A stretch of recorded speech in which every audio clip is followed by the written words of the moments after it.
Well, hello and welcome back to...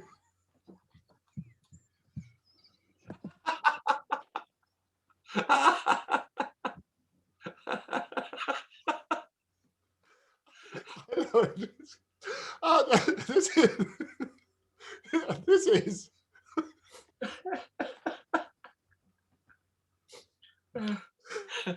Hello. Hello. Nice jacket. Thank you. Thank you. I know you go away and change in a nanosecond, and you must have an extensive wardrobe there and a dresser.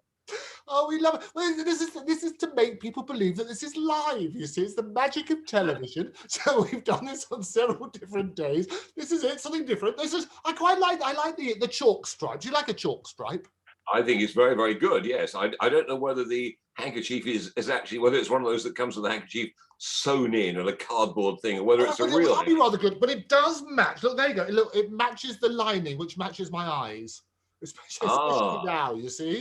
So what you do is get the lining, cut a hole in the pocket, and pull the lining through. Isn't that good? You see, and you can clip it, and you can reach inside your other pockets. You put your hand in your pocket, and you can reach inside your trouser pocket. It's amazing. It's a let's do a bit of product placing. Show me that side of the jacket again. There you go. There you go. Tailor. Who's the tailor? This is the tailor, specially made for Andrew Eborn. It's especially designed. You go in there, and if you advertise it, you get one free every now and again. It's good, isn't it? Well, I do. Jeff Banks always very kindly gives me suits. I've got about 6 Jeff Banks suits. And he chased me down the road one day. He said, "Why don't you ever come into my place? I don't know where it is. It's a secret door in the wall." And I went in, and he gave me some lovely suits, tailor-made, fantastic. Yeah. Brilliant. Well, he'll give you more now. This is what we talked about product placement last time. I love the fact, and I didn't know this last time, Mike. You told me that you were the face of Weetabix, and that has haunted me every time over the cereal. I think it's glorious because they gave you a whole year's supply, didn't they? Yeah, I think 2 years supply. I was also the face of Hubba Bubba chewing gum, but that probably won't trouble you that much because I don't see you as a chewing gum man. Well, I liked a bit of chewing gum. You know, that was it used to come in square things, didn't it? And it was pink, and you could try and blow a thing, and then it sort of went all over your face and stuck to you for ages. Yeah, you used to have those little shiny ones in packets, or the very long ones, the sort of rectangular ones. Yeah, I was never a big chewing gum or bubble gum person. I was discouraged. I think my mother thought it was a bit cheap chewing gum, like having a tattoo. Said, well, we don't do that. It's like we don't eat in the street. We don't canoodle with a girlfriend in public or in front of other people. Thank you very much. So there were a set of rules. I had my 10 commandments as a kid. How many have you broken? Oh, probably. Well, I don't know really. You know, I don't go along the road eating food. I don't smoke in the street because I don't smoke anyway. Yeah, they're probably still in there somewhere. You know, canoodling in front of other people. She said it's unnecessary, you know, and I haven't had a tattoo, so I probably kept most of them really. Okay, yeah. That's all right. If you were to have a tattoo, what would you have? I wouldn't. I can't think that I'd want one. I wouldn't have one. I don't mind other people having them. I'm not a tattooist. No, hang on, that's a tattooist. I'm not a whatever. A tattooist. The receiver of the tattoo must be a tattooist. Yes. It's like, would you like tattooed? I don't even want one. Thank you. Everyone's a winner. We love it. Yeah. I told you the rest of the section. Oh, that was a nice link. Could be a little bing, because you're going to talk to us about triangles, aren't you? Some tips. Yes, indeed. Some tips to remind me. The triangle is the instrument they give to any kid in a school that can't play an instrument and really genuinely cannot play an instrument.